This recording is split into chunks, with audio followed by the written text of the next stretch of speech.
Will était fatigué de sa vie et avait l'impression de n'avoir rien vécu qui vaille la peine de s'en souvenir.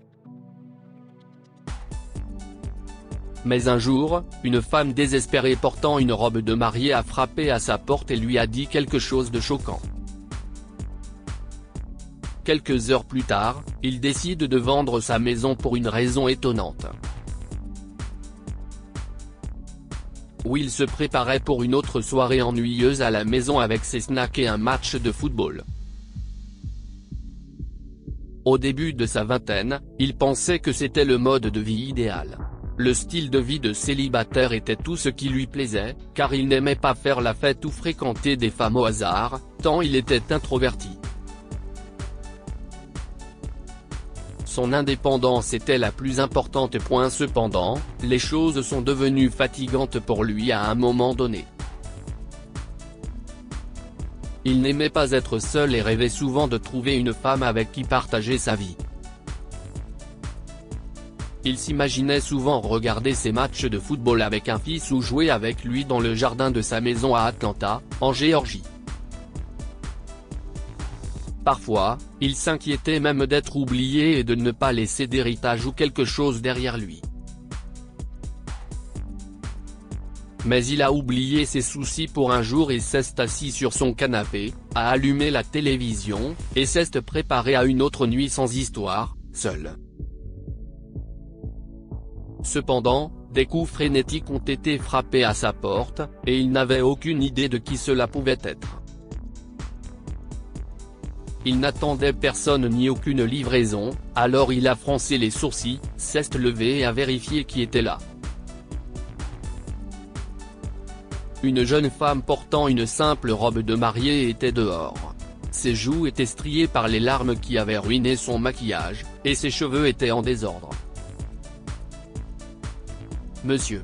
S'il vous plaît. Aidez-moi. Vous devez m'aider. Si est urgent. » dit-elle dans un tel empressement que Will n'arrive presque pas à la comprendre. « Madame, que se passe-t-il » lui demande-t-il calmement. « S'il vous plaît. Si est-il. Mon mari. Nous allions à l'hôtel. Il est blessé. Notre voiture. Un arbre. S'il vous plaît. » Elle a continué, mais son discours était tellement précipité et étouffé que Will n'a pas tout compris. Il comprit cependant que quelqu'un était blessé lorsqu'elle tourna la tête en arrière pour regarder quelque chose. C'est alors que Will a vu qu'une voiture s'était écrasée contre un arbre de l'autre côté de la rue et qu'il y avait un homme blessé du côté du conducteur. « Oh, Jésus !» a-t-il marmonné, et il s'est précipité sur son téléphone, appelant immédiatement le 911. Puis il est sorti avec la jeune mariée pour lui tenir compagnie. Elle essayait de réveiller son mari inconscient, et ses gémissements étaient de plus en plus forts. Finalement, d'autres voisins entendent l'agitation et observent la scène depuis leur jardin, l'air inquiet. Will a attrapé les épaules de la femme et a essayé de la calmer. Il finit par lui donner son pull, car la nuit est de plus en plus fraîche. Après plusieurs minutes supplémentaires, l'ambulance est arrivée avec les pompiers. Ils ont fait de leur mieux pour extraire et soigner le mari blessé. Plusieurs ambulanciers se sont également occupés de la mariée, qui n'a heureusement pas été blessée.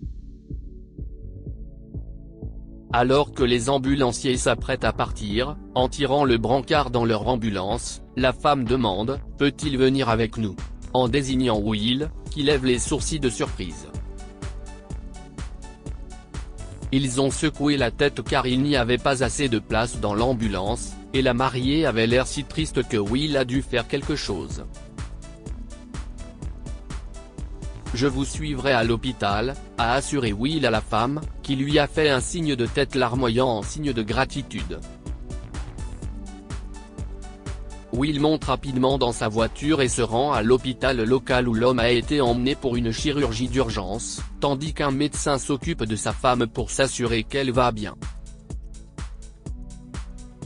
Heureusement, tout allait bien, alors elle l'a rejoint dans la salle d'attente.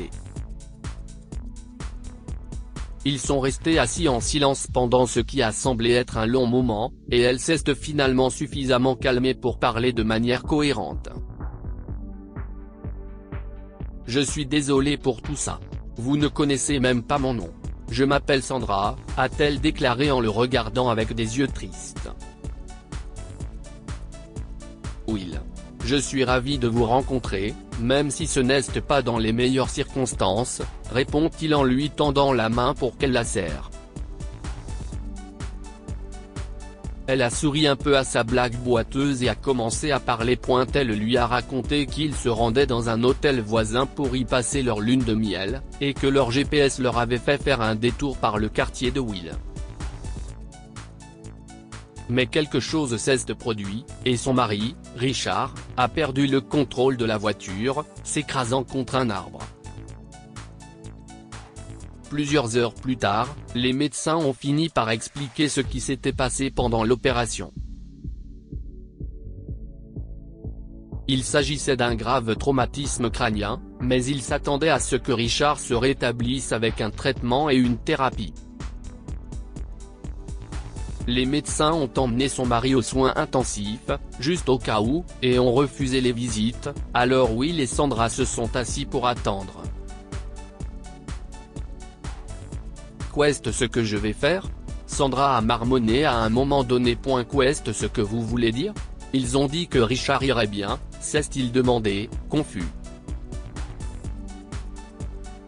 Je sais que si est bizarre d'y penser en ce moment. Je sais que je devrais être heureuse. Mais nous n'avons pas d'argent pour d'autres traitements. Même pas pour l'opération en cours. On vit de salaire en salaire. Nous ne pouvons pas du tout nous permettre cela, et nos familles ne peuvent pas nous aider, a-t-elle exprimé en plaçant sa main sur son visage. Je sais que je suis horrible. Richard va bien et si est ce qui devrait compter en ce moment. Eh bien, l'argent est un sujet de préoccupation tout le temps. Cela signifie que vous êtes réaliste. Ne soyez pas si dur avec vous-même, a répondu Will, ne sachant pas comment la réconforter autrement. Les jours ont passé, et Will a commencé à leur rendre visite à l'hôpital après le travail. Sandra était toujours heureuse de le voir, et il a fini par rencontrer certains membres de leur famille, qui sont venus leur offrir leur soutien. Mais Sandra n'a jamais parlé à personne d'autre que lui de ses problèmes d'argent, et elle était de plus en plus angoissée à ce sujet chaque jour. Will a vu ses inquiétudes et pour une raison inexpliquée, il a voulu l'aider d'une manière ou d'une autre. Ils venaient de se marier, et ils étaient censés être heureux. Ce n'était pas juste. Par conséquent, à l'insu de Sandra, il a appelé son agent immobilier et a mis sa maison sur le marché. Il en avait hérité de ses parents, et le marché était parfait pour cette vente. Très vite, il a reçu des offres et elles étaient lucratives. Il a déménagé dans un endroit loué, et sa maison a été vendue pour une somme considérable. Finalement, Richard s'est réveillé, et Will a rencontré l'homme, qui était tout aussi charmant que sa femme. Les mois ont passé, et il est devenu proche du couple et de leur famille. Richard a suivi une thérapie physique et a passé un long moment à l'hôpital, mais lorsqu'il est finalement sorti, Will a payé toute la facture. Il n'a pas voulu le leur dire, mais Sandra l'a découvert parce qu'elle a appelé l'hôpital pour demander pourquoi il ne leur avait pas envoyé la facture et voulait connaître leur plan de paiement. Elle était choquée. Pourquoi ferais-tu ça pour un parfait inconnu ? A-t-elle demandé à Will pendant un appel. Ma vie a été essentiellement inutile pendant de nombreuses années.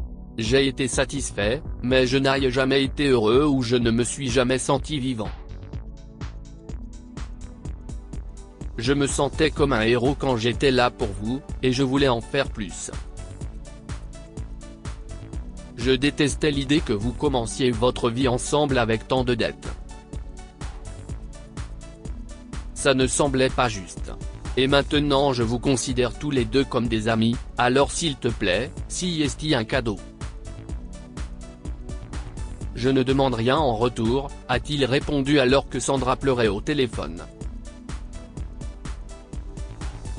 Ils ne pourront jamais lui rendre l'appareil, mais Will a gagné leur loyauté éternelle pour toujours.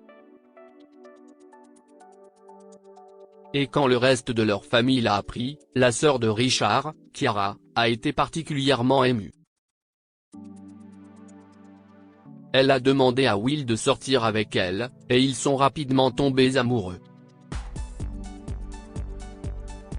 En peu de temps, ils se sont vus tous les 4 chaque semaine et se sont soutenus contre vent et marée. Que pouvons-nous apprendre de cette histoire? Aidez autant que vous le pouvez quand si est possible. Will a vu 2 personnes en détresse et a fait tout ce qui était en son pouvoir pour les aider, sauvant ainsi Richard et Sandra. Votre vie peut changer pour le mieux en un instant. Will n'avait aucune idée que sa soirée ennuyeuse allait prendre une tournure aussi inattendue, et si est-il la meilleure chose qui lui soit arrivée. Partagez cette histoire avec vos amis. Elle pourrait égayer leur journée et les inspirer. Cette histoire est inspirée de la vie quotidienne de nos lecteurs et rédigée par un écrivain professionnel. Toute ressemblance avec de véritables noms ou lieux est une pure coïncidence. Toutes les images sont utilisées uniquement à des fins d'illustration. Partagez votre histoire avec nous. Elle changera peut-être la vie de quelqu'un. Si vous souhaitez partager votre histoire, envoyez-nous un mail à info@amomama. Comme point lire aussi, blague du jour, une jeune fille était assise sur les genoux de son grand-père. Abonnez-vous à Amomama sur Google News.